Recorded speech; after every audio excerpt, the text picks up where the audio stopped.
patiri cyangwa musenyeri cyangwa nka pasiteri petetre kubera burumva nico gikorwa mbabarira no kuri ivyo nta patiri yabikora kwahera ku wa mbere gushika ku wundi wa Mungu arico gikorwa yajejwe umva none sihakuru uraro n'uburamuko eka nukuri aho bikiza gutangaza uza gusanga nyene uwo mukirisi umutoyi n'ivyo gusenga neza atavyazi niwe ashaka gusenga kurusha patiri agashaka gusenga kurusha na musenyeri niho bwagwaye bwo mu mutwe rero tuvuga niho bwagwaye bwo mu mutwe rero tuvuga bubaburi bisigura yuko muhuye n'abarundi 16 kuri bo barafise akantu mu mutwe katameze neza mbere usomye neza iyo raporo yabo berekana neza yuko ibice 47% by'abarundi bafite ibibazo by'uburwayi bwo mu mutwe. Back from the dead.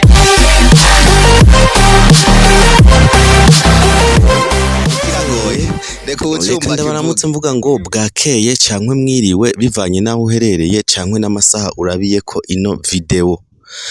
Uno munsi nkuko mubibona tugarutse ni kuri cya kiganiro ku gatumba iwacu aho neza na neza turi muri province Gitega toujours ni capitale politique no babwira yuko turi ahantu ku gatumba bita kuri mese cyangwa inyabiharage niko no bivuga ahantu haragoye gutora ariko twamenyesha ko ari muri komando ni intara ya kabiri ya gisirikare indani neza na neza tugomba twinjire nagomba ndabibutse yuko uwo mushinga naye umunsi umwe twahuriye mu ishamba akaduha rendezvous y'ahantu akorera akabasanzwe ari umuganga w'abagwayi bo mu mutwe nagomba ndabasabe mukurikirane kino kiganiro kumbure muza kuhakura vyinshi byoshobora gufasha benshi mu miryango yanyu canke mu bagenzi banyu tega amatwi mudukurikirane reka tumuramutse ndaramukije nabo bose bariko barakurikirana ino radio Madudu Pro TV ndabaramutse ati amahoro y'Imana abane namwe turabakunda murakoze cyane avuze ni radio ariko nibaza byose ko ari cyo kimwe ariko ni TV online ni Madudu Pro TV uca ku rubuga rwa YouTube murakoze cyane nitwa Ntukamazina Barnabe ndi umuganga mbogoramitima bita mu rurimi rw'igifaransa umpsychologue abatazi ivyo ico bisigura umuganga mbogoramitima ni umuganga afasha abantu bafise uburwayi bwo mu mutwe bamwe abatazi imvugo mbabarira amatwi bakunda kwita ngo nabasazi twongera tumenyesha yuko iyo mvugo yo kwita abantu ngo nabasazi ni imvugo yataye igihe ni imvugo itagikoreshwa tubita abantu bagwaye mu mutwe kugira ngo twirinde kubakumira kuko nabo nyene n'abantu kandi nabo nyene baba bakeneye gufasha bamaze kuburonka bagaheza bakaba abantu nk'abandi bagakora ibikorwa nk'abandi bantu gutyo ibintu bigashishikara kugenda neza nuko rero ndi umuganga mbogoramitima niko kazi nkora ariko iruhande y'ivyo nsanzwe ndi umusirikare njejwe umutekano w'igihugu mbere n'iki kiganiro aho kiriko kirabera nk'uko babivuze ni mwikambi y'abakomando ahasanzwe hari ivuriro rya gisirikare ryitaho amagara y'abasirikare n'imiryango yabo centre médical ya 2e division militaire murakoze murakoze cyane reka naho nkosore gatoyi nukuri saba habwenge ahubwo n'abafise uburwayi bwo mu mutwe iyo mvugo y'ibisazi iyo mvugo yo gukeha ubwenge ni imvugo ikumira ituma mbere abafise kene ubwo burwayi batiyumva igatuma mbere n'abafise kene ubwo burwayi bagira inyifato zo kubihisha ugasanga umuntu ntashaka kwemera ko ubwo burwayi abufise, niyo wabimubwira ahubwo ukamenga uramukomerekeje ndetse ukamenga no gusinda mwosinda kubera ico. Rero sabasazi sabakehabwenge oya habanamba, ahubwo ni abantu bafise uburwayi bwo mu mutwe, kandi kurwara mu mutwe si ikosa ry'umurwayi. Oya, na twese twitwa ko dukomeye uno munsi, ejo birashobora gushika ugasanga twarwaye bivana nuko duhuye n'ikintu gishobora kuduhungabanya, canke nuko duhuye n'ikintu gishobora kutugwaza mu mutwe. Ni ibintu rero bishika. None birashoboka ko umbabarire, numvise umenga naca ndakubaza akabazo, birashoboka ko umuntu agwaye mu mutwe ashobora kubimenya ko agwaye mu mutwe? Ego cyane, uburwayi bwo mu mutwe buri uburyo bwinshi. Hariho umuntu usanga afise uburwayi bwo mu mutwe bworoheje, mu rurimi rw'igifaransa babwita nevrose. Ubu rero aba abizi, ni nk'umuntu yama yumva umutima usimba, akaguma abona umengo hariho ikintu kimubangamiye, nibwo kitaba kiboneka kigaragara, ni ikintu mu bisanzwe kiba kiri mu mutwe wiwe. Ubu rero arashobora kubimenya. Canke nk'umuntu usanga atinya ikintu kanaka, ugasanga aratinya nk'imbeba, nk'akarorero. Imbeba mu bisanzwe uko imeze nta muntu akuze yoyitinya. Canke ugasanga n'umuntu atinya gutambuka ku kiraro. Ibyo byose biba biri mu bintu by'uburwayi bwo mu mutwe, yahuye n'ikintu kanaka cyamuhahamuye, kigatuma agira rero ubwo bwoba. Rero hari umuntu usanga afite ubwoba nabyo nyine kikaba ikimenyetso cy'uko mu mutwe bitaba bimeze neza. Ubwo bwoba rero uwo muntu akabugendana, akabumenya, kandi akumva yuko bumuteye ikibazo. Ubu rero abafise uburwayi bwo mu mutwe bworoheje bita nevrose. Hari n'ubundi rero usanga afise uburwayi bwo mu mutwe bukomeye cyane bita psychose. Uwo nkumbure usanga ivyo avuga ari ibintu bidatonze, ugasanga umubajije iki akwishura kiriya, canke mbere ugasanga ni nk'umuntu yamaze kugira akantu k'agahugu kiwe. Ugasanga ivyo abantu bakomeye bakora, wewe ntashobora kubikora, kandi ivyo akora nta bantu bakomeye babikora. Ubu rero urumva yamaze gutakaza ubwenge ku rugero urugero rwo hejuru, niwe aba afise uburwayi bukomeye bweruje bita nevrose. Mu majambo make naho kumbure wo mwita umuntu adakomeye w'umusazi, ngira nta kosa wobukoze. Ego, hariho ubusazi bita, hari indwara yo mu mutwe bita indwara y'ibisazi vyenyuje. Ivyo turashobora kubivuga uko, kubera kubivuga nta kosa uba ukoze, kubera biba ari ibintu biboneka, biba bigaragara. Uhuye n'umuntu atera amabuye imodokari, uhuye n'umuntu yataye impuzu, urumva uwo aba yamaze kwinjira muri kimwe twita indwara y'ibisazi vyenyuje. Uwo rero aba ari umusazi, aba afise indwara y'ibisazi vyenyuje, uwo akitwa umusazi.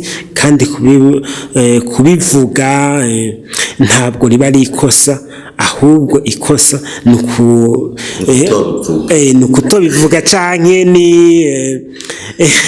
kumukumira kubera icyo, kuba ruhebwa kubera icyo. Nk'uko ugenda hano ukamwogaraniraho, ukamwogaranira ku giti, ukamubohera ku giti nk'uko umengo si umuntu, kuko ariko aratera nk'amabuye abantu, ariko ugaca umufata nabi, ukamubohera ku giti nk'uko umengo si umuntu. Yego. Hariho ibihugize ico nyibutsa muri kahise, ibijanye n'uburwayi bwo mu mutwe bitaratahurwa neza. Mwarumvise nk'ahirya mu gihugu ca Uganda ko hariho umwubahwa yigeze kwegeranya abarwayi bo mu mutwe bose, bakagenda bakabasuka muri Victoria. Hariho no mu bihugu vy'Iburayi by'uburwayi bwo mu mutwe bitaratera imbere, ugasanga abantu bose bagwaye mu mutwe babegeranije barabaturiye nk'akarorero.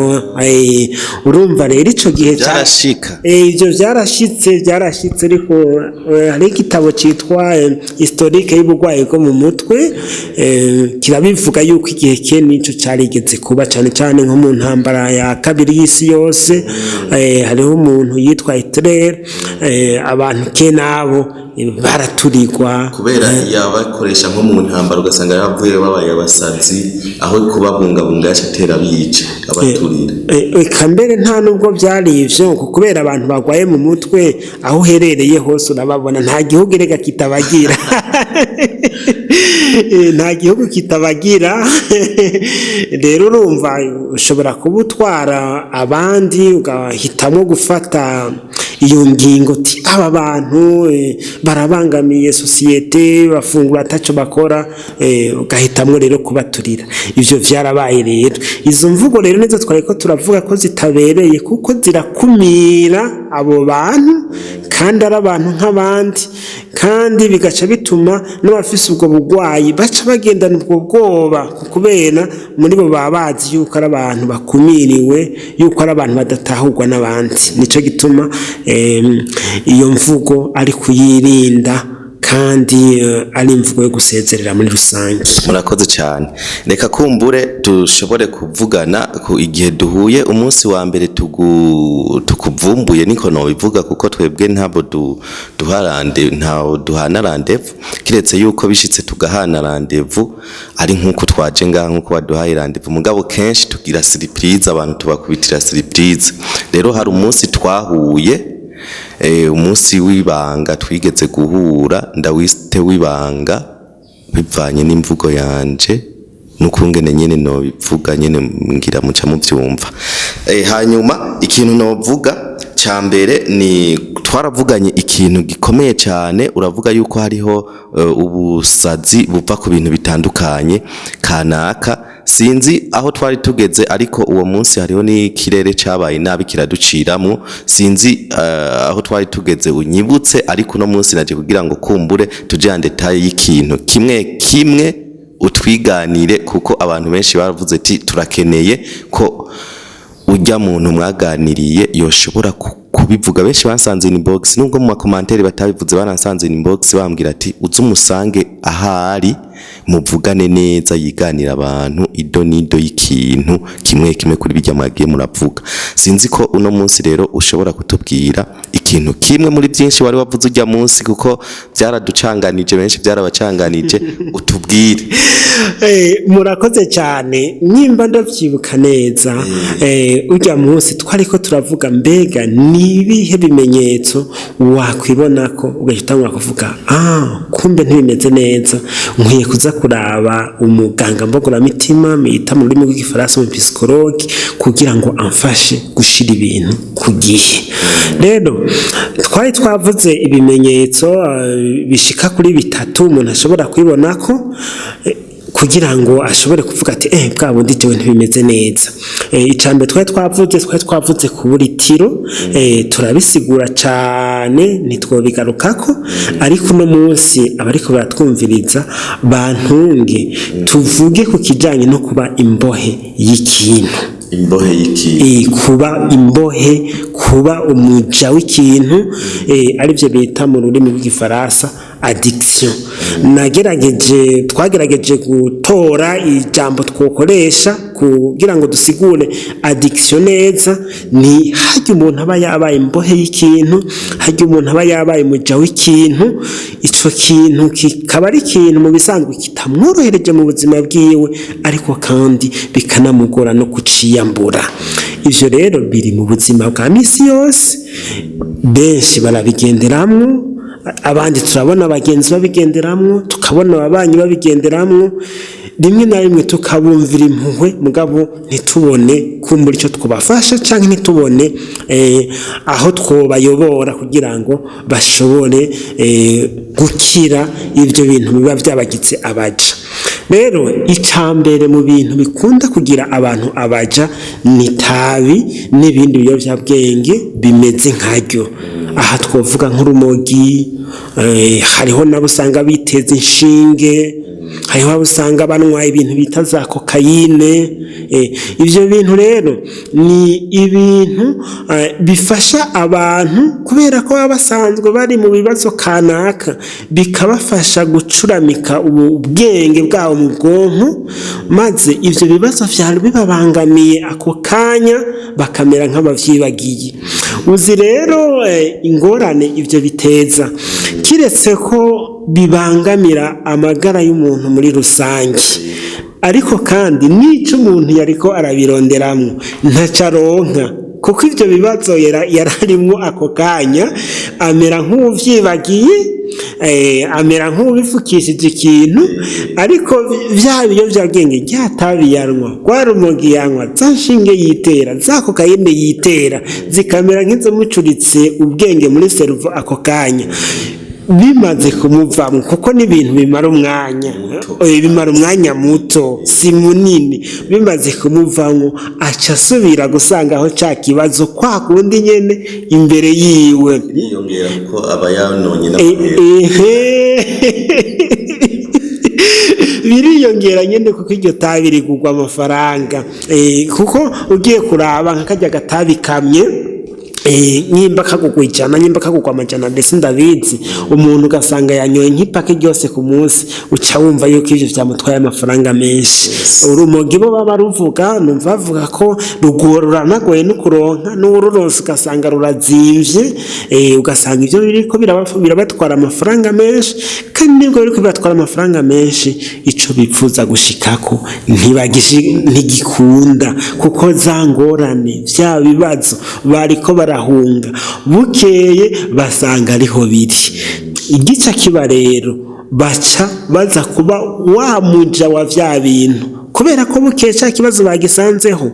Ico baca bagira, baca basubira kugura vya bintu kandi bagasubira kubinwa, n'ejo bikagenda uko, na hirya y'ejo bikagenda uko, ukwezi, umwaka. Nuko rero niko baza gusanga ahubwo vya bintu ko babinwa bica muri bo birema inyota, bica birema inyota yo kuguma babirondera, bakenera. Niho rero bwabuja tuvuga buca buba, niho kwa kuba imbohe y'ico kintu bica gushika naho niyo bohura n'umuntu abibona, canke yaba umugenzi, yaba inshuti, canke yaba umuganga bahuye, akamubwira ati wewe ibi bintu uriko urafata biriko birakononera amagara yawe. Birashika akabitahura, mugabo ko vyamaze kumuboha, vyamaze kurema muri we yanyota, bica bigorana rero kugira ngo agihebe. Uwo muntu rero biba bikeneye ko ahura n'umuhinga mu bijanye n'inyifato, ko ahura n'umuhinga mu bijanye no kubogora umutima w'umuntu wahengamye ukuntu, gutyo agaheza akamufasha. N'urugendo, ntabwo ndiko ndizeza abantu ngo ni ibintu ngo bifata ngo indwi imwe, ngo indwi zibiri. Hari igihe n'ukwezi guhera, bivanye n'urugero yari amaze kwihereza ko ivyo biyovyabwenge. Rero dusipoza yuko dufate nk'ubu ko nk'abantu banywa ibiyovyabwenge, nka bose mu majambo make, n'abantu bapfutse bakehabwe, wewe wapfutse abarwayi bo mu mutwe, wapfutse ko abantu ni nk'abagwayi bo mu mutwe mu majambo make. Dusipoze umuntu kenshi aborewe, hajya aba ari nk'umugwayi wo mu mutwe. Nivyo twari guhavura dushikako nivyo twari guhavura dushikako. Bivuge, reka tubivuge uko biri, kandi ntitwobesha abantu, oya ntitwobabesha. Umuntu anywa itabi, umuntu anywa urumogi, umuntu yiteza inshinge, umuntu anywa ibi bintu vya kokayine, ku vy'ukuri tubivuze uko biri, ni umugwayi wo mu mutwe. Ariko ntitumwite umusazi, ariko aragwaye mu mutwe. Mbere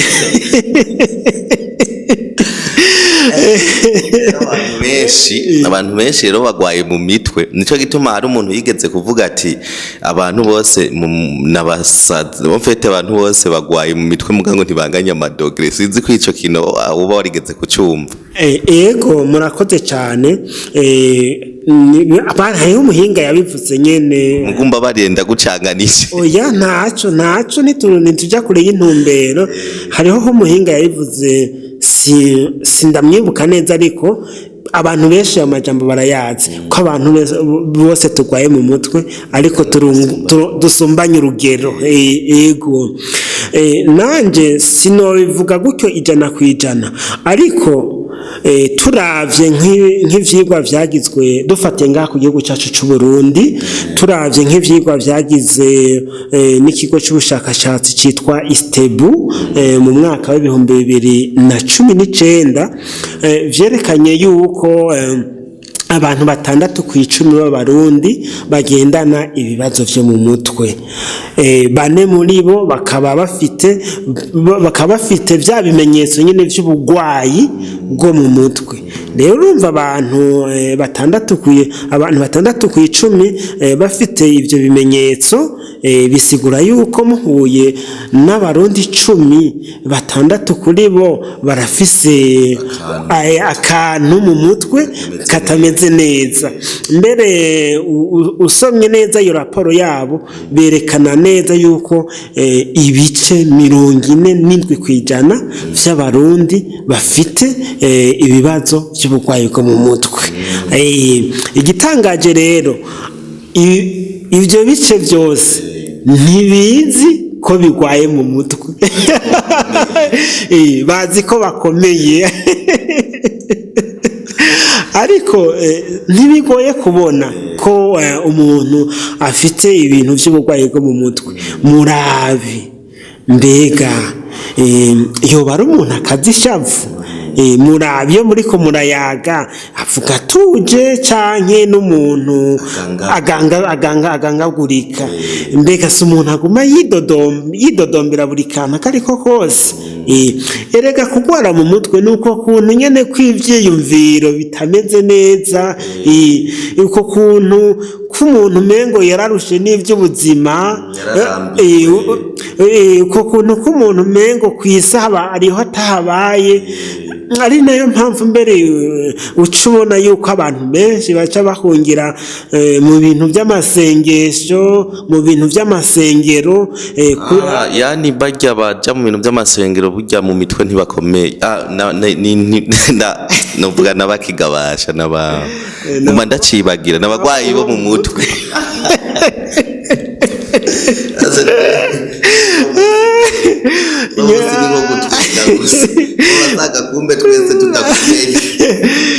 Nyako bakamenyesha amakuru ntuhavura nkwegera ngo abantu bantera amabuye.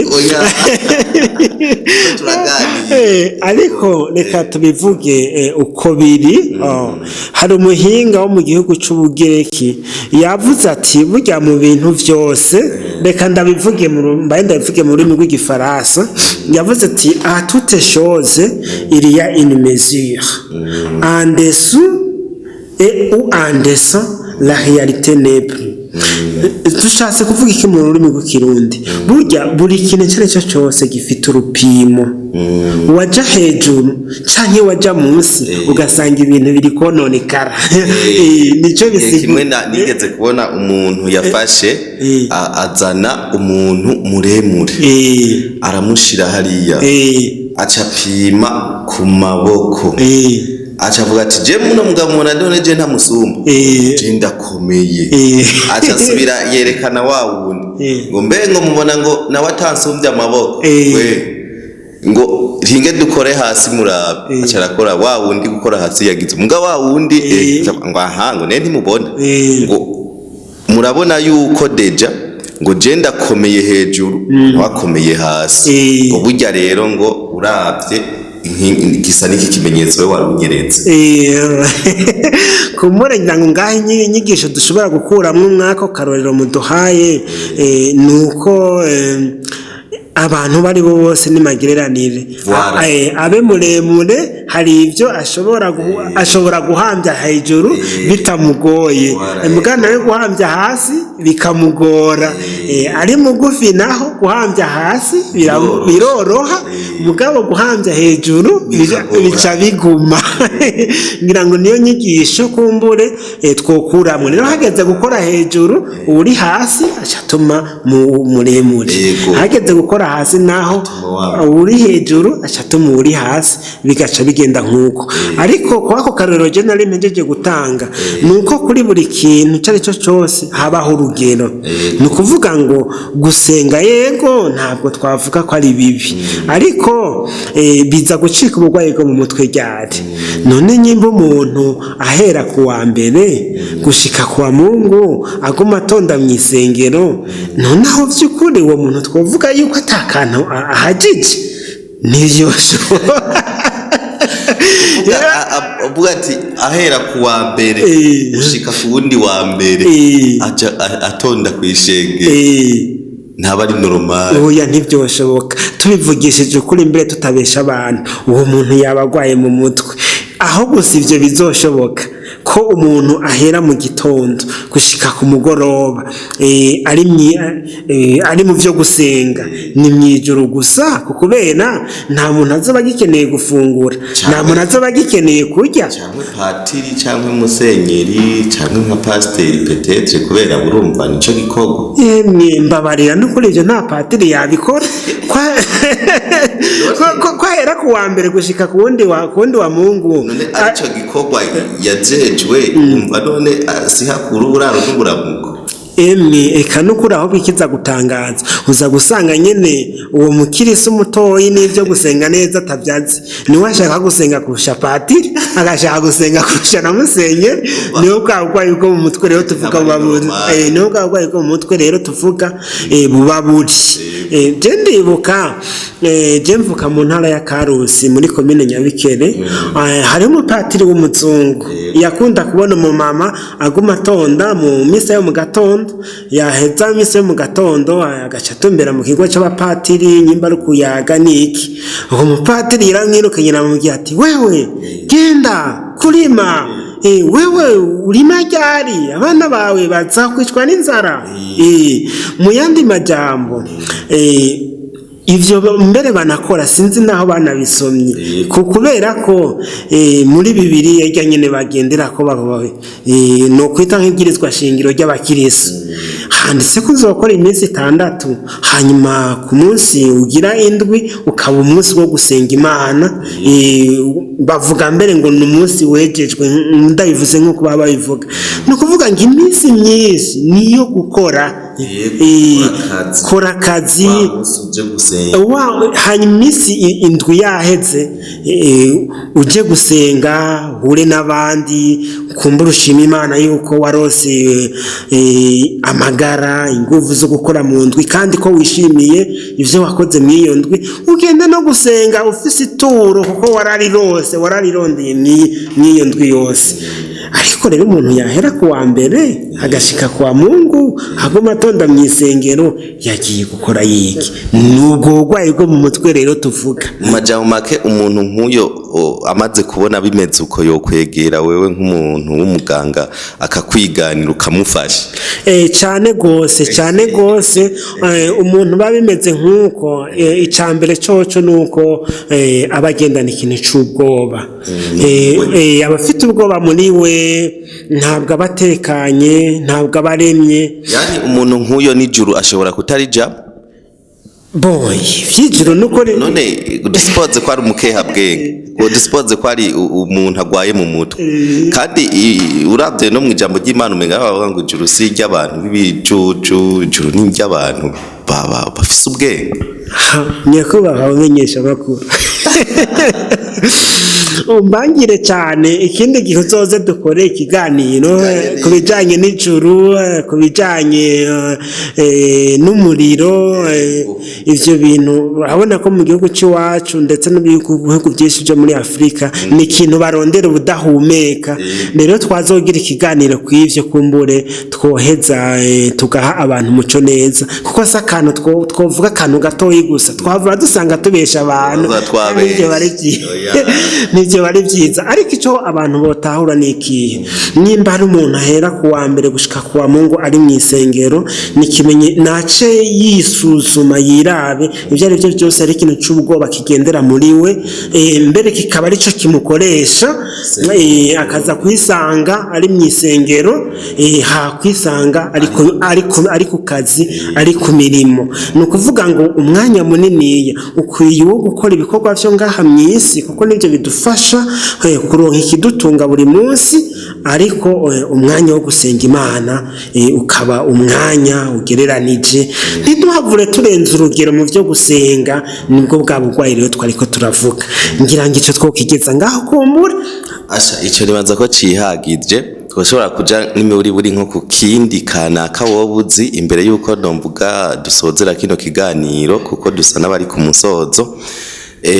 Nibaza ko kumbure twamaze kumva ingaruka mbi zijanye n'ico kintu twariko turavuga, byose twabigiriye ko ingaruka mbi twabonye yuko ari nk'umuntu ameze uko yokwegera, kuko nta terambere bizana mu buzima bw'umuntu mu ngo cankwe nawe nyene kuri we nta terambere bimuzanira. Ego cyane, umuntu yugarijwe no kuba imbohe y'ikintu kanaka, ico kintu gituma kirema muri we akanyota k'ibintu bidahera, kandi ako kanyota k'ibintu bidahera niko kamusubiza inyuma. Ingaruka mbi zako kanyota rero kadahera nuko uwo muntu uko bukeye uko bwije bitera bimukuramwo, hanyuma vyamara kumukuramwo mu buryo bwo kudakinga, akazohavura asanga noneho kumbure ari muri ba bantu bagwaye ubugwayi budasanzwe, akazosanga ari muri ba bantu bashobora guta impuzu, akazisanga ari muri ba bantu bashobora gutera amabuye abandi. Kandi ibyo nibyo abantu benshi batinya. Iyo umuntu mubwiye ko agwaye mu mutwe, acabona ko umengo wamubwiye yuko ejo azota impuzu, ejo azotera amabuye abantu. Muri we iyo sanamu, iyo image acatangura kuyibona, ugaca umengo rero uramuzimuriye. Rero uburyo nyabwo bwo kwirinda yuko uzohavura ushikira urwo rugero, mu gihe wumva yuko amaze kuba umuja kanaka w'ikintu. Ntitwari twanabivuge byose, ntitwavuze inzoga, ntitwavuze imibonano mpuzabitsina, kuko umuntu ashobora kuba umuja w'inzoga, ugasanga yamana inyota idahera y'inzoga. Mwese muravye aho muherereye iruhande yanyu, murashobora kubona abantu 2:00 y'umurango bariko baranywa inzoga. Samuya ari hano muranca ku botike nkabona nka Samuya umuntu afise agahuzagara, ugasanga rero ntanafise n'inzoga ari gisanzwe, yafise n'inzoga irimwo volume ya alcool niniya cyane. Ivyo rero kiba ari ikimenyetso cy'uko atari inyota isanzwe y'inzoga, ahubwo ni ikintu muri we caremye iyo nyota, bigatuma rero uwo muntu yumva aguma ashaka. Mu yandi majambo, iyo nyota iba ihishije canke iba ifutse ikindi kintu kiri muri we uwo muntu atazi. Ko baca bavuga nko mu bantu basenga acavuga ko uwo muntu agwaye amadayimoni. Namwe niko muba mubivuga? Ego, mu mashengero menshi baca bavuga ngo uwo muntu ngo agwaye idayimoni, canke ngo yaratewe n'abaganza n'ibindi, ariko siko biri. Ntabwo aba ari amadayimoni, ahubwo haba hariho ikintu kanaka uwo muntu cabaye mu buzima bwiwe catumye amera uko ameze. kubera abo bantu batubwira ngo ahora amadayimoni nibo twereka ayo madayimoni yava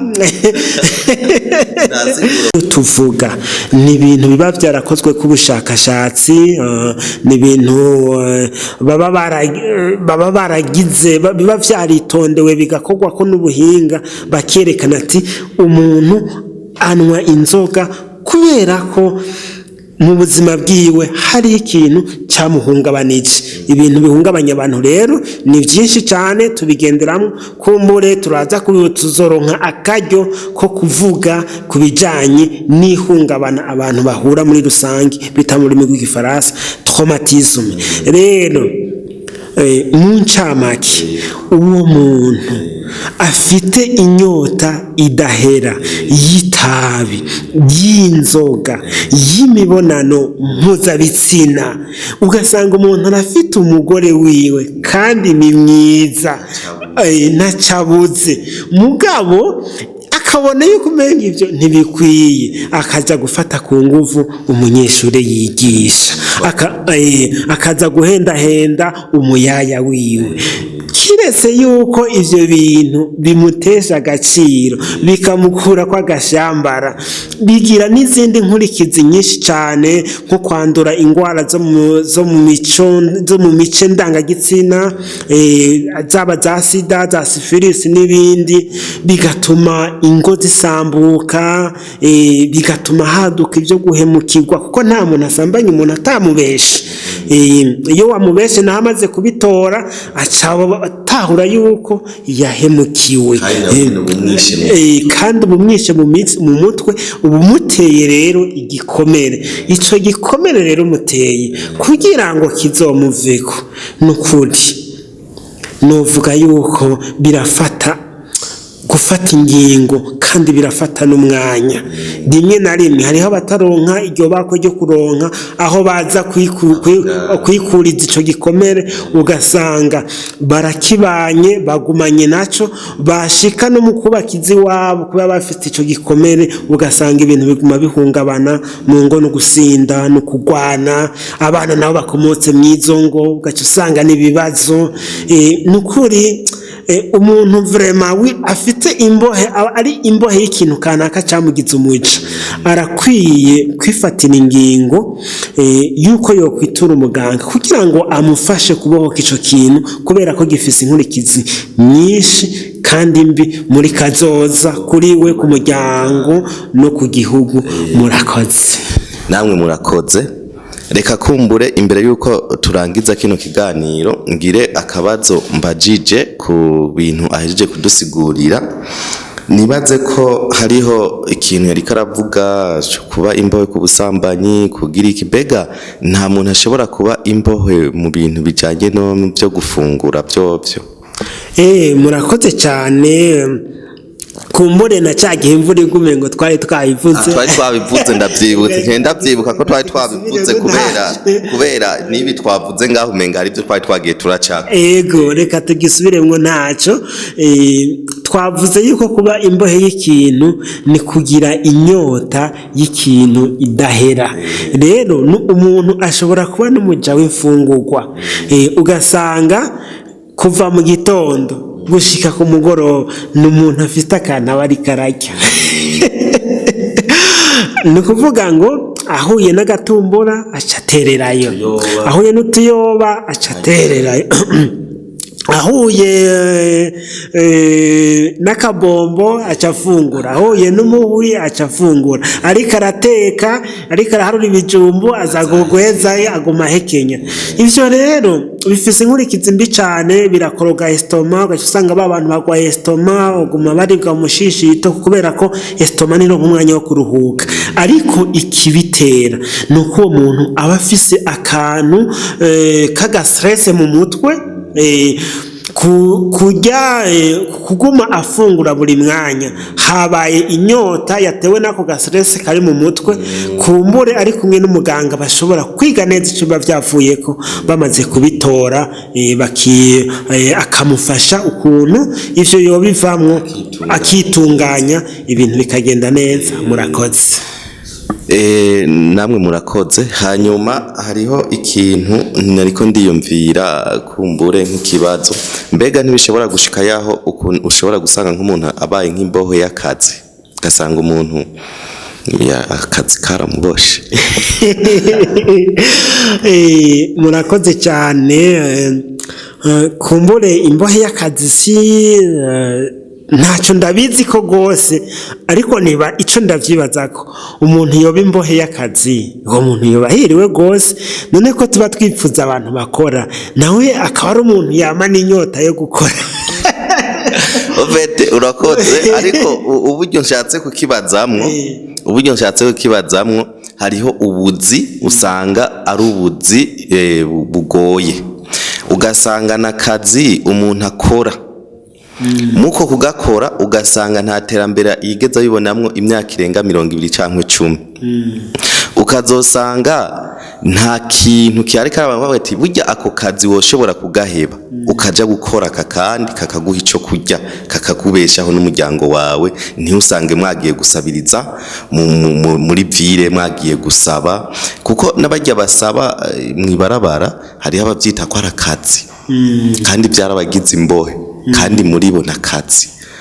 Ngira system ndiko ndabivugamwo uco byuma, ugasanga mugabo kiretse nabajya basaba ko babyita ngo nakazi kajya bajya bongira ico ucubwira ko badakomeye mu mundo ko badapanze neza ubutwe. Mugabo shatse kuvuga umuntu uzosanga n'ipantaro yambara yarayibuze, yambara ipantaro ateye ku ikirembo kandi bamubwira ngo bamushaka kumungururiza akazi, mugabo akagira ubwoba bwo kuva mu kazi kubera ibintu kanaka. Murakoze gose, ubu ndabatahuye cyane. Abo bantu rero ntituvuga yuko babaye imbohe y'akazi, oya, ahubwo ijambo twokoresha nuko bananiwe no guhitamwo. Ni ukuvuga ngo barafise inzira nyinshi zo guhitamwo, ariko iyo imwe baciyemwo bibaza ko atayindi hari. Nivyo bita rero mu rurimi rw'igifaransa ambivalence. Abafise ico no kwita amahitamwo menshi kandi n'abandi bakayamwereka, mugabo uwo muntu ntashobore kuyabona kubera ivyo abona nibijya nyene arimwo, nta bindi abona. Uwo muntu rero ingorane rero abafise, erega nawe nyene abagendana muri ubwoba atazi, abakeneye uwo mufasha rero kumenya mbega ndi mu bwoba cyane sindaburimwo. Erega umuntu akomeye n'umuntu ari libre, n'umuntu ashobora guhitamwo icyo ashaka umwanya wari wose ashaka, akashobora kugihitamwo kandi akavuga ati mpisemo mwiki, akanasigurira ngo ashobora gusigurira n'abantu ati je nagisemwo kubera iki. Uwo niwe muntu abakomeye mu mutwe. Rero uwo muntu ari mu kazi bikanka ko akavamwo, kandi ako kazi mu bisanzwe atakintu kinini yakamumariye, kandi yarashoboye no gushikira kandi kazi ko muberangira akamaro kurusha. Uwo muntu abagendera mu bwoba, akaba afite kandi ikibazo cyo guhitamwo bita ambivalence. Uwo muntu rero ari muri ambivalence. Ambivalence ishobora kuba mu bintu byinshi. Ambivalence ishobora kuba no mu guhitamwo bo muzokubakana, ukabona abantu benshi bakagucanga, mugabo ujya muntu akureza kwa karimi gusa, guma gusasa kwa karimi, ugasanga niwe kumbure wahisemwo kandi kumbure atari nawe. Uwo muntu rero afite ingorane zo guhitamwo bita muri mu gifaransa ambivalence. Uwo nawe nyine akwiye kuza kwitura umupsikologe kugira ngo amufashe. None urazi impamvu? Erega umupsikologe ukwiye kumwitura buri gihe muri wewe wumva ko hari akantu gatumye mu mutwe hatagenda neza. Kubera kugano gatumye mu mutwe hatagenda neza, ucukata ku mwanya munini ya ukiyumvira, mbere bikanakubuza no gukora iyindi mirimo, ugaca usanga rero uri kurabihomberamo. Ariko wagenda ku mubisukura ugafata iyo minota 30, minota 45, wari kuvaho ikibazo gitoye umuti ugaca wigira kubandanya imirimo yawe umeze neza. Abantu rero ntibamutinye kuza kumwitura ko bibaza ngo nuza kumwitura ko boca bavuga ngo ndi umusazi canke ngo bwarayamye sinzi ya mvugo yo gukumira twavuze ko abantu bakwiye gusezerera. Nibareke gutinya kuza kumwitura umupsikologi, n'umuntu ariho kubwabo kugira ngo abafashe ibintu bishishikare kugenda neza. Murakoze. Mbega umupsikologe ntafise imiti zimvye cane ku buryo bw'uko abantu badashobora kuyironka ari abakene canke abatunzi, ugasanga bisaba ko agurisha inka mugo umutunzi urumva ntiyoyibura, mugasanga umukene bisaba ko agurisha inka mugata yafise, ugaca usanga arapfuye kubera ubukene. Ntibikunze ko ashobora kwitura umupsikologe ngo amuhe imiti kubera imiti iba yoba izimvye. Murakoze cyane. Ahubwo ikibazo nyamukuru nyene kiraho nyene, abantu bazi yuko kugira ngo witwe ko wavuwe nuko uba wafashe ibinini kanaka. Ivyo rero navyo nyene bikaba mu bujiji, bikaba no kutamenya kubera kamenyere k'ibintu tuba twabayemo kuva kera, tuza twibaza yuko kugira ngo umuntu yitwe ko yavuwe nuko bagenda bamuhaye ikinini, ariko siko biba biri. Mw'ico gihe tuba twibaza yuko umuntu akozwe n'umubiri gusa, iki fiziki, kuko bijya binini biza gukosora ibintu au niveau physique, ibintu bitagenda neza mu maserire y'umuntu, ibintu bitagenda neza uko umubiri w'umuntu wategerezwa gukora mu gihe ukomeye. Ibinini nivyo gukosora. Rero umuntu afise ingorane mu bijanye n'ivyiyumviro, mu mitekerereze, mu bijanye n'ivyo avuga, mu bijanye n'ivyo aboneka. Ntitwabivuze yuko umuntu agwaye mu mutwe ashobora kubona ibintu abantu twe tutabona. Ashobora kubwira ati baje kuntera icumu, mugabo mwe mwaraho abantu baje kumutera icumu mukababura. Rero ibintu bivura ke nivyo, simpaka ibinini oya, ahubwo umaze kumenya icyabiteye ni intango yo gukira. Ico ni cambere. Hanyuma ubugira kabiri, kubera ko ivyo bintu vyagiye mu bwonko bwawe bikibika mu vyumba vyo mu bwonko, mbere kubera ko biba ari ibintu bibabaza, kenshi na kenshi ntibiza ahabona ngo uvyiyumvireko, biguma vyinyegeje hariya bikakuderanja gusa muri seruvu. Ariho usanga nyene rimwe na rimwe ushobora kuvuga amajambo adatumbereye, kubera se wowe yavuga nubu kiri capable yo kuyakontorora, nuyakontorora usanga yasohotse. Usanga yasohotse rimwe na rimwe, mbere ugasanga ni nk'amajambo ateye isoni, abavuye ku mutima. Oya, ntabavuye ku mutima, yavuye ku mutima nuko uri capable yo kuyakontorora. Ukomeye uri capable yo gukontorora ibyo uriko uravuga. Mbere nce ndabegiye nyibutsa akantu kavuga ngo mu ijambo ry'Imana bavuga ngo nta kintu na kimwe kivugwa kitavuye ku mutima. Ivyo rero kumbure ngira ngo sinoyivuga nk'uko muze urambabarira kuko yamubwiye ijambo ry'Imana, ibintu by'ijambo ry'Imana. Oya, ubabarire, wambwiye yuko tuzoza umunsi umwe tukabiganira kuko ni ibintu byo kwitondera cyane. Ariko hariho amajambo uvuga atavuye ku mutima, kuko ijambo urivuze rivuye ku mutima uba uri capable yo kurisigura, kandi ijambo rivuye ku mutima naho azoca imyaka 100 ntizigira ari gutera isoni, kuko riba ryavuye ku mutima wawe uvuze icyo wavuze. Ariko abo bantu bagwaye mu mutwe, ivyo bavuga ntiba ari capable yo kubikontorora. Mbere uzoza ubona munahuye agenda arivugana atawe bariko baravugana, ugasanga ariko aratwenga mu nzira atawe bariko baratwengana, cyangwa ugasanga ariko aratera ariko aratera ibuye nk'igiti, ariko aratera ibuye nk'inka, ugasanga inka ariko azitiranya n'abantu. N'icyo gihe rero urumva ivyo aba ariko arakora cyangwa ivyo ariko aravuga ntiba bivuye ku mutima, ahubwo biba bivuye hariya mu bwonko iyo byinyegeje vyibitse. Erega none nk'ubu wibaza yuko dufate nko gusonza. Hari umuntu akontorora gusonza. Erega ibintu byose n'ibikorwa bivuye ku mutima. Nta muntu akontorora gusonza.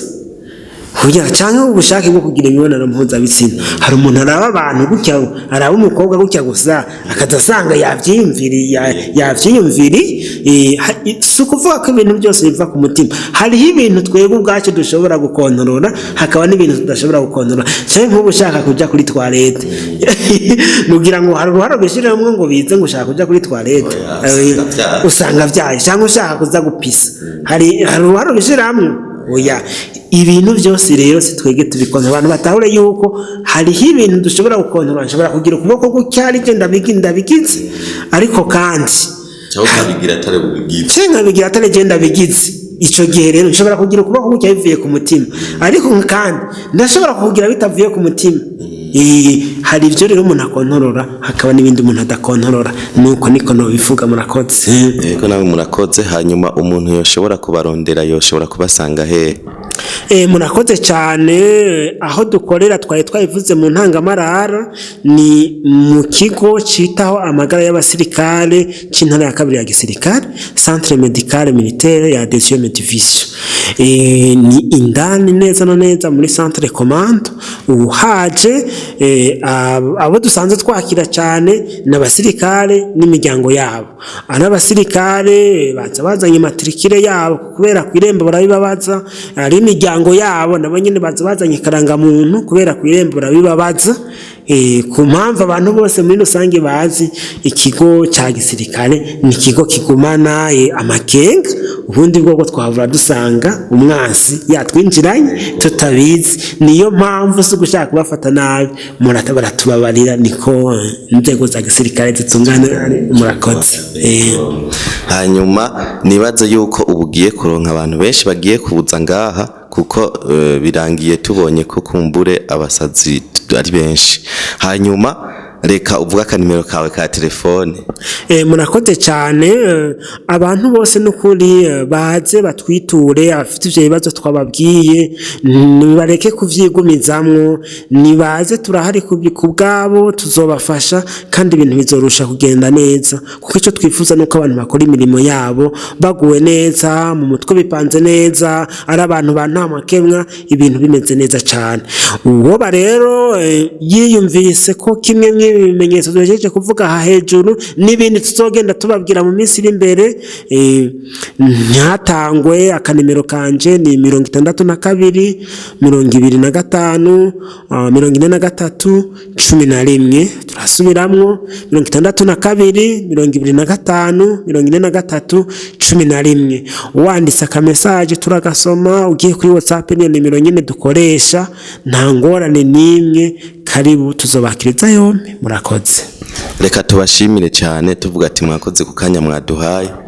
Ego nanje ndabashimiye cyane. N'ikindi gihe muntumye ko nzoza ndanyaruka. Birakenewe yuko abantu bamenya umuco w'ibi bintu, kandi birakenewe yuko abantu ibi bintu babimenya, kubera benshi bakunda kuvyitiranya n'amadayimoni, bakunda kuvyitiranya n'abaganza n'ibindi. Ugaca usanga rero bagiye kurondera umuti ahatariho. Umuti nta handi ni ukwitura umuganga mbogora mitima abegereye, canke bakitura amasantre asanzwe yitaho abantu b'abarwayi mu mutwe. Nibareke kuvyitiranya n'ibindi. Bamenye yuko ari uburwayi bwo mu mutwe, kandi uburwayi bwo mu mutwe buvugwa kandi bugakira. Murakoze.